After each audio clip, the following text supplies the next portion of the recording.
And kicking the card off, we got Veronica Hardy taking on Eduardo Moura. And striker versus grappler matchup here. Eduardo Moura, she had a lot of hype going into her last fight. She was undefeated 10-0. She trains at the same gym as Jalton Almeida, and she was looking kind of Jalton Almeida-ish, where she was able to go out there, get quite a few submission wins in those 10 victories. She got a submission in her UFC debut, even though she was fighting a way undersized opponent and she missed weight, and it was kind of a squash match. Her second fight, Denise Gomes. Gomes is obviously a pretty solid fighter. We just saw her take out Karolina Kowalkiewicz, and Mora lost a split decision, but I feel like Gomes clearly won. It was one of those fights where Mora did have a decent amount of control time, but really never got much done with it, and she got tired and ended up losing some scrambles on the ground on top of losing most of the striking exchanges. So I definitely felt as if Gomes deserved that split decision win there, but Mora, she missed weight for her first fight in the UFC, like I said, and then she missed weight for the Denise Gomes fight also.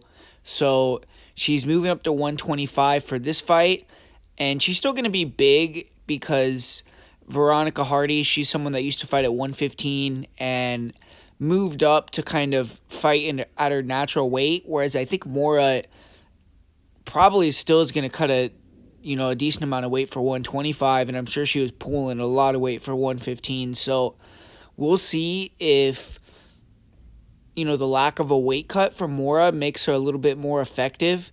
But really, right now with Mora, what we got out of her is a big, fighter that wants to try to get the body lock and get to your back and kind of either get that rear naked choke early or try to backpack you for 2 rounds and then maybe survive the third when she's tired, or, have some lulls in the striking where she can make it real low paced and kind of survive in that manner. But on the feet, Mora is really slow. Like I said, maybe with the weight cut not being there, she'll be a little faster. Maybe 125, she'll be a little bit faster. But Veronica Hardy should be significantly speedier as a fighter. I think she's going to be quicker, faster. She's going to have better footwork, faster hand speed, and kick speed. So I think there's going to be a big advantage there for Veronica Hardy. But, Mora, if she can get that early back take, she's going to have a chance to get the rear naked choke.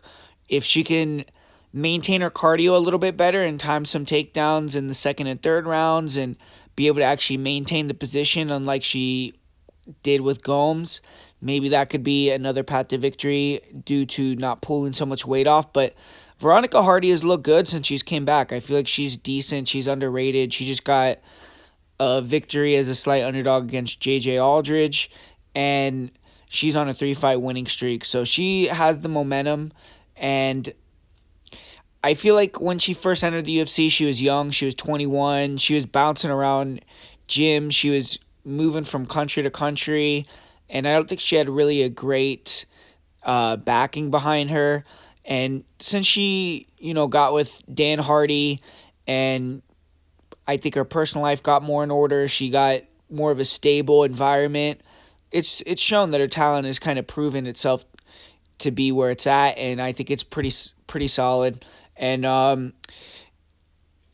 just feel on the feet she needs to be moving a lot, lateral footwork, cutting angles, using that speed, quickness, exploding in at the right moments, maybe holstering a lot of the kicks, especially early. I do think Mora has some issues with kicks, so I don't think just taking those away completely is what you want to do, but maybe early on when Mora's at her freshest, don't spam kicks and try to just be economical and smart, but moving, cutting angles, using her fast hand speed, her ability to get in and out is what's going to help her here. And I think that Veronica is actually an underrated grappler. She's strong in the clinch. I think her takedown defense is pretty solid overall. And even when she gets put on her back, like you watched her fight with Jillian Robertson, for instance, if you go back and see that one, there was a lot of scrambles that Veronica Hardy was able to create. She was able to reverse, get on top of Jillian multiple times.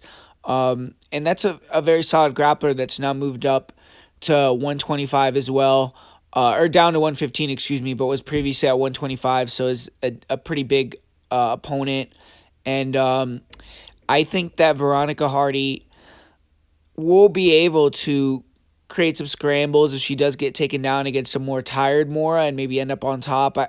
And I don't see as much of a threat for Moura off bottom, and I don't think Moura is going to be able to create as many big scrambles and things like that. If Hardy can reverse and get on top of her, I could see her kind of just allowing Hardy to ride out the round with the top control.